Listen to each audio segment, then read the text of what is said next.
मैं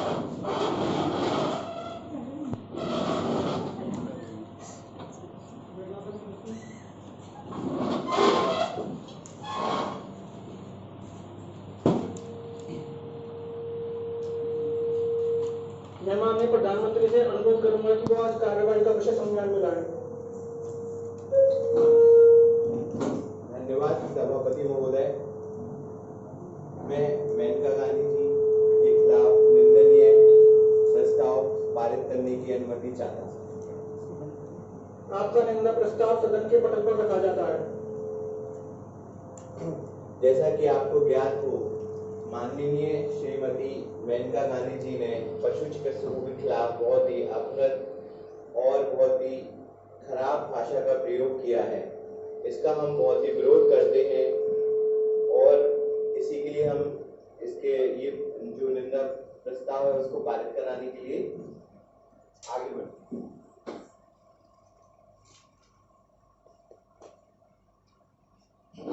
माननीय गृह मंत्री स्पीकर महोदय का शुक्रिया अदा करता हूं कि उन्होंने मुझे बोलने का मौका दिया है। मैं इस संज्ञान जो आज पेश किया गया है उस पर कुछ सदन का ध्यान लाना चाहता हूं कि जो श्री मेनका गांधी जी हैं, जिन्होंने हमारे पशु चिकित्सक के बारे में इतने अभद्र शब्द कहे हैं, मैं उससे जुड़े उस जो क्लिप है, ऑडियो क्लिप है, मैं उसको आपके संज्ञान में लाना चाहता हूँ, इस सदन के संज्ञान में लाना चाहता हूँ।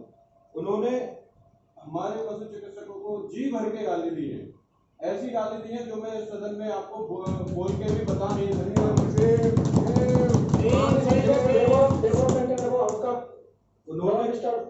मैं उस क्लिप में से कुछ चंद आपको वाक्य बताना चाहता हूं जो उन्होंने कहे हैं। जैसे उन्होंने जिस डॉक्टर ने उसको सूचर लगाए थे डॉग को, उस पे उनने 70,000 रुपए की मांग की है। 70,000 रुपए हमने अपने पशु चिकित्सक भाइयों से पूछा है, उन्होंने बताया कि लार्ज एनिमल की भी सर्जरी में 70,000 रुपए का खर्चा नहीं आता है। तो एक डॉग के छोटे से सूचर में 70,000 का खर्चा कैसे आ सकता है? खर्चा आता है। उसके अलावा उन्होंने एक जो डॉक्टर है जिससे पीडी किए हुए हैं, वेटनरी पब्लिक हेल्थ, उन्होंने उस सेक्टर को घटिया बताया है। ये बोला है कि उस सेक्टर में सिर्फ वो लोग जाते हैं जो फेल हुए हो या जिन्हें कुछ नहीं मिला हो तब वो मिलता है, जबकि ये गलत है मानवर। वेटनरी पब्लिक हेल्थ हमारी सोसाइटी का बहुत बड़ा स्तंभ है। जो जूनोटिक डिजीज होती है, जैसे आज की डेट में कोरोना महामारी फैली हुई है, जो जानवरों से इंसानों में फैलती है, वो एक एपिडेमियोलॉजिस्ट पब्लिक हेल्थ वाला ही बताता है कि कौन सी डिजीज जूनोटिक है और कौन सी नहीं। वेटनरी पब्लिक हेल्थ का बहुत योगदान है हमारी सोसाइटी में। इसके अलावा उन्होंने एक डॉक्टर के साथ साथ उनके परिवारों के बारे में कहा है कि परिवार के नाम पे कलंक है, परिवार के नाम पे कलंक है। उसके अलावा उन्होंने कहा है कि अगर आप फर्स्ट जनरेशन एजुकेटेड है, मैं इसमें सदन का ध्यान लाना चाहता हूं कि क्या गरीब का बेटा गरीब ही रहेगा, किसान का बेटा किसान ही रहेगा?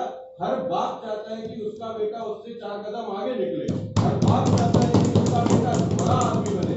तो क्या ये जरूरी नहीं है, क्या ये जरूरी है कि चपरासी का बेटा चपरासी हो? चपरासी का बेटा राजा भी बन सकता है, मंत्री भी बन सकता है, पशु चिकित्सक भी बन सकता है और डॉक्टर भी बन सकता है। मैं कुछ बातों पे और ध्यान लाना चाहूंगा कि अगर मेनका गांधी जी ने कहा है कि उसके सूचर सही नहीं लगे हैं, उसका इलाज नहीं हुआ है, ये एक डॉक्टर अच्छे से बता सकता है या एक आम इंसान कि उसका इलाज सही से हुआ है नहीं? तो मैं मेनका गांधी जी से अनुरोध करूंगा कि वो बताएं कि इसके पैरामीटर क्या है कि इलाज सही है कि नहीं, उनके हिसाब से क्या पैरामीटर है। जी महोदय, बस उन्होंने कहा है कि आप धंधे में आए हैं पैसा कमाने के लिए। कोई भी डॉक्टर कभी अपने पैसे को धंधा समझ के नहीं आता है, अपनी जिद अपनी इज्जत के लिए और अपने मनोबल से आता है, पढ़ाई करके आता है, उसने एंट्रेंस एग्जाम क्वालिफाई करके आता है, वो ऐसे ही नहीं आता है। इसके साथ मैं अपने बारी को विराम देना चाहूंगा। धन्यवाद माननीय सभापति महोदय, इस पटल पर आपने मुझे बोलने का अवसर दिया। मैं माननीय सांसद श्रीमती मेनका गांधी जी पर लगाए जा रहे झूठे आरोपों का पुरजोर विरोध करता हूँ। और कड़े शब्दों में इसकी निंदा करता हूँ। जो भी उन्होंने कहा गहन चिंतन करके ही कहा होगा, क्योंकि आप अगर माननीय सांसद के द्वारा एनिमल वेलफेयर के लिए किए गए कार्यों को देखें चेयर को संबोधित कीजिए। तो मैं माफी चाहूंगा सभापति महोदय। आप अगर माननीय सांसद श्रीमती प्रियंका गांधी जी के द्वारा एनिमल वेलफेयर के लिए किए गए कार्यों को देखें तो वो कार्य अतुलनीय है और तारीफ के काबिल है।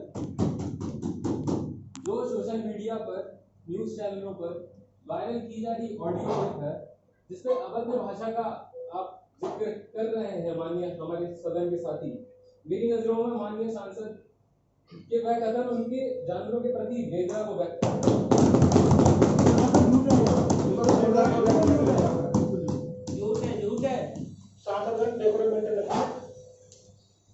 और जिस तरह मेरे सदन के साथी इसका प्रोपेगेंडा बना रहे हैं, ये बिल्कुल अशोभनीय है।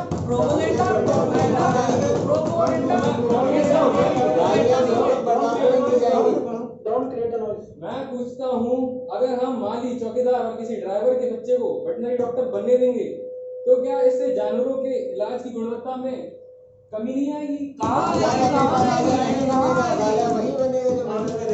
ये कहाँ तक सही है? क्या हमें ऐसा करने देना चाहिए? इस सदन से मेरा ये सवाल है।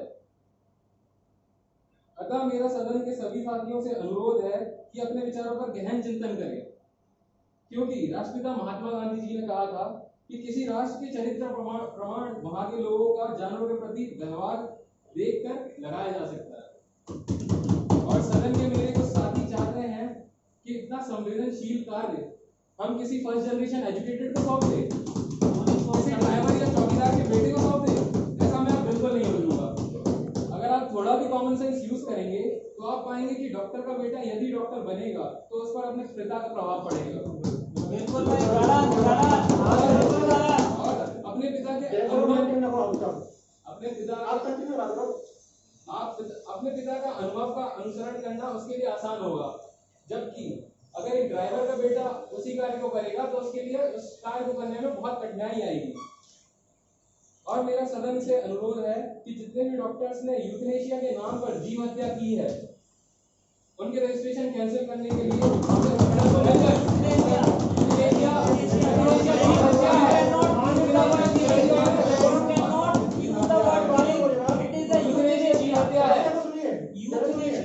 यूथनेशिया जीव हत्या है। और मैं सदन से अनुरोध करूंगा कि जो भी डॉक्टर इस चीज को प्रैक्टिस करते हैं उनके रजिस्ट्रेशन कैंसिल करने के लिए सदन में कानून पारित किया जाए। माननीय पशुपालन मंत्री। धन्यवाद सभापति महोदय, आपने मुझे इस सदन में बोलने का मौका दिया। जैसा कि हमारे साथी हैं, विपक्षी साथी हैं, बता रहे हैं कि ये माली का बेटा माली बन सकता है और चौकीदार का बेटा चौकीदार, तो मैं इनको बताना चाहूंगा कि 21वीं जनरेशन है, यहाँ पर वो जमाना गया कि राजा का बेटा राजा बनेगा और एक चाय वाला पीएम बन सकता है और एक किसान का बेटा डॉक्टर क्यों नहीं बन सकता। ये बिल्कुल भी बेबुनियाद झूठे आरोप लगाए जा रहे हैं, इसकी हम कड़ी निंदा करते हैं और भगवान से हम बोलना चाहते हैं कि इनको इतनी सदबुद्धि दें कि थोड़ी सी इनकी मेंटलिटी महोदय, आपके माध्यम से हम सदन में ये बोलना चाहते हैं कि प्रियंका गांधी जी जो अपने आप में एक बहुत बड़ी नेता है, उन्हें सदन में इतनी मतलब लोकसभा के सदस्य होते हुए भी इतनी बुरी बातें बैटरी डॉक्टर के बारे में बोली हैं जिसका हम बयान भी नहीं कर सकते हैं। तो सदन के माध्यम से माननीय सभापति महोदय, एक वेटनरी डॉक्टर जिसके बारे में हम कुछ कहना चाहेंगे, एक वेटनरी डॉक्टर जो कि 5.5 साल अपनी जिंदगी के कीमती 5.5 साल एक डिग्री लेने में लगा देता है और एक प्रियंका गांधी जी जो कि 12th class pass educated totally 12th पास है और वो एक डॉक्टर को बता रही है सर्जरी कैसे की जाती है। तो ये बिल्कुल झूठे अपनी इच्छा से सब कुछ करने की आज़ादी है और अपनी मेहनत के दम पर वो कुछ भी बन सकता है। और मैं 2 शब्द और कहना चाहूँगा, मान्यवर प्रियंका गांधी जी ने हमारे सरकार द्वारा गठित एक महाविद्यालय, अपने महाविद्यालय एनडीबीसी के बारे में उन्होंने कुछ गलत शब्द कहे हैं जिसकी मैं बिल्कुल निंदा करता हूँ। और ऐसा नहीं, एनडीबीएसयू ने भी बहुत से अच्छे डॉक्टर बहुत बड़े बड़े पदों पर गए हैं। मान्यवर, इसी के साथ ही मैं आखिर मैं आपसे यही कहना चाहता हूँ कि माली का बेटा माली बनेगा, ऐसा नहीं है। ये हमारे जो विरोधी पार्टी के हैं, जो विरोधी साथी गण हैं, वो बेबुनियाद इल्जाम लगा रहे हैं, ये बिल्कुल भी गलत है। इसी के साथ महोदय अंत में मैं कहना चाहता हूँ कि जो निंदा प्रस्ताव हमारे माननीय प्रधानमंत्री जी ने इस पटल पर रखा है, उसका हम समर्थन करते हैं। धन्यवाद। माननीय नेता विपक्ष। स्पीकर सर, आपने मुझे बोलने का मौका दिया, इसका मैं बहुत बहुत आभारी हूँ। अभी प्रधानमंत्री जी ने अपने भाषण में कहा, मैं आप सदन के माध्यम से आपको अवगत कराना चाहता हूँ, ये जो बेड्स होते हैं ये 4 आने के 2 जगह के लोग होते हैं।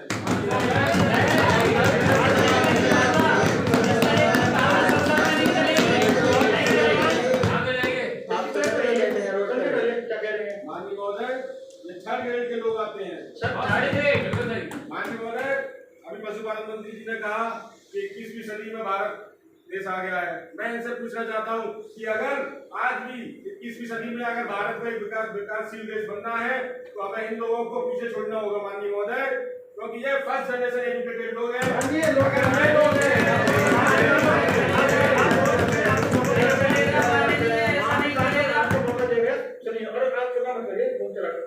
अगर ये लोग डॉक्टर बनते हैं और पशुओं का इलाज करते हैं तो वो ऐसे ही ना जाने कितने मूक पशुओं की हत्या करते रहेंगे माननीय महोदय। अभी पशुपालन मंत्री जी ने कहा कि एनडीपीएसयू का इतिहास बहुत पुराना है, इतने अच्छे डॉक्टर निकले हैं। मैं अभी आपको एक केस से करवाता हूँ। अभी एक डॉक्टर थे, डॉक्टर विकास शर्मा, उन्होंने एम्पुटेशन किया। सिर्फ बीपीएससी एएस वाले लड़के ने सिर्फ 6 महीने की प्रैक्टिस में सर्जरी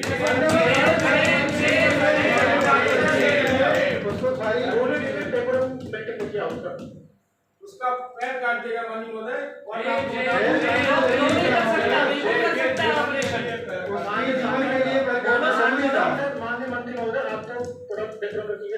माननीय महोदय, मैं आपके माध्यम से ये कहना चाहता हूँ, ये जो वेटरियन लोग हैं, इसका बाप कोई माली या कोई ड्राइवर है या कोई चौकीदार है, मैं कहता हूँ कि अगर ये लोग पशुओं का इलाज करेंगे तो उन्हें ऐसे ही मारते रहेंगे। माननीय महोदय, मैं चाहता हूँ कि आप इनका लाइसेंस जल्द से जल्द निरस्त करें।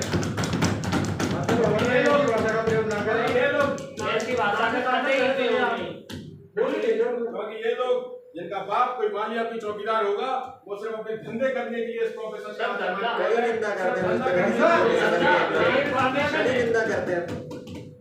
माननीय महोदय, मैं इस प्रस्ताव को इस सदन से अगर पास होता है तो मैं और मेरी पूरी पार्टी इस दिन को एक ब्लैक डे के रूप में मनाएंगे। माननीय महोदय, मैं इसी के साथ अपनी भाषा को विराम देता हूँ। माननीय प्रधानमंत्री अपना वक्तव्य दीजिए। धन्यवाद सभापति महोदय।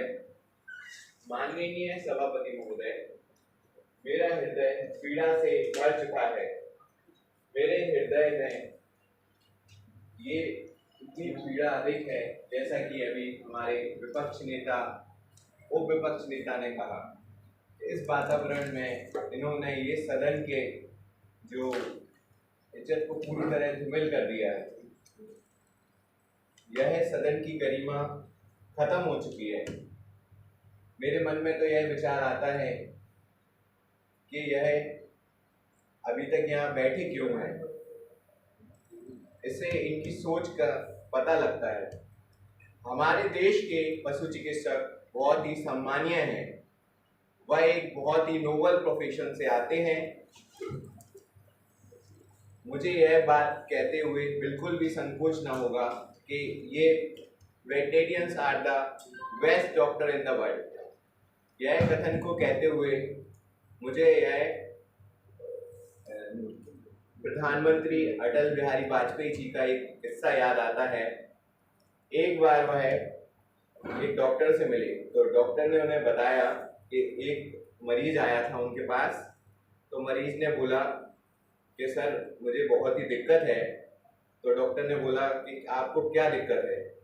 तो मरीज ने बोला जब आप डॉक्टर ही हैं तो फिर मतलब खुद ही क्यों नहीं बता देते, पूछने की क्या जरूरत है। तो डॉक्टर को लगा, तो फिर डॉक्टर ने यह बोला कि जैसे आपको मैं ऐसे डॉक्टर से मिलवाऊंगा जो आपकी बिना बताए आपकी परेशानी जान लेगा। तो उन्होंने वेटनरी सर्जन का बुलाया। माननीय सभापति महोदय, पब्लिक हेल्थ के लोगों के बारे में अभी बात हुई। मैं बताना चाहूँगा कि पब्लिक हेल्थ के लोग इस कोरोना काल की महामारी में उन्होंने अपना संपूर्ण योगदान दिया है। हम जानवरों के प्रति संवेदना व्यक्त करते हुए हमें यह नहीं भूलना चाहिए महोदय कि इंसानों से कैसा व्यवहार किया जाना चाहिए। महोदय, मैं वेटनरी प्रोफेशन के बारे में आपको बताना चाहता हूँ कि आपके और मेरे जन्म से पहले भी यह प्रोफेशन चला आ रहा है। हमारे पूर्वज इसका बहुत सम्मान करते थे और मैं यह चाहूँगा कि आगे आने वाली पीढ़ियाँ भी इसका सम्मान करें। ये वेट्स दो कौड़ी के लोग नहीं बल्कि भगवान का दूसरा रूप है। इनका योगदान जानवरों के स्वास्थ्य के लिए ही नहीं बल्कि किसानों की आय बढ़ाने में भी है।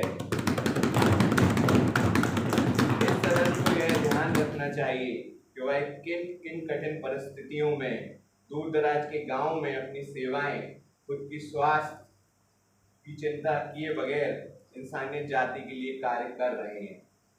महोदय, सांसद श्रीमती मेनका गांधी जी ने सरकार द्वारा गठित विश्वविद्यालय जो कि नानाजी देशमुख पशु चिकित्सा विश्वविद्यालय भारत रत्न से सुशोभित है, उन्होंने उसकी निम्न स्तर पर बात की है। इस सदन के सदस्यों को यह बिल्कुल शोभा नहीं देती। जैसा कि हमारे पशुपालन मंत्री ने कहा कि हमारे लोकतांत्रिक देश में कोई भी अपनी काबिलियत से किसी भी उच्च से उच्च पद पर आसीन हो सकता है, फिर चाहे वह किसी भी वर्ग से आता हो। मैं अपने विपक्षी साथियों से दरख्वास्त करता हूँ कि वह अपनी सोच को स्वच्छ करें एवं अच्छे नागरिक होने का कर्तव्य निभाएं। महोदय, आइए मैं सबसे मिलकर यह कहना चाहूँगा कि आइए हम सब मिलकर अपने भारत देश को बुलंदियों की नई ऊंचाइयों पर स्थापित करें, एक नई सोच एवं विचारों का संचार करें। महोदय, इसी के साथ मैं कहना चाहूँगा कि निंदा प्रस्ताव सदन में पारित करने के लिए वोटिंग हेतु मूव करता हूँ।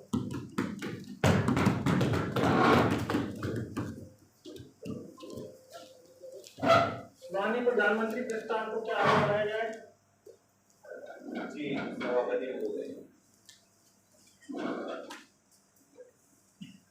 Now I am putting the motion moved by Honorable Prime Minister to vote. The question is, shall the censure motion against Honorable MP Srimati Menka Gandhi for her misconduct to a veterinarian be passed? Those who are in favor, please may say aye. Aye. Those who are in against, please may say no. I think the ayes have it. The motion of censure against Srimati Menka Gandhi has been passed.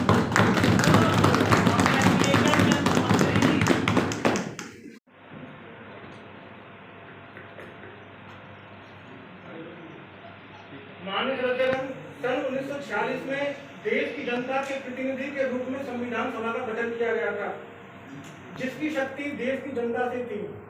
आज भी भारत की संसद की शक्ति प्रदाता इस देश की जनता ही है।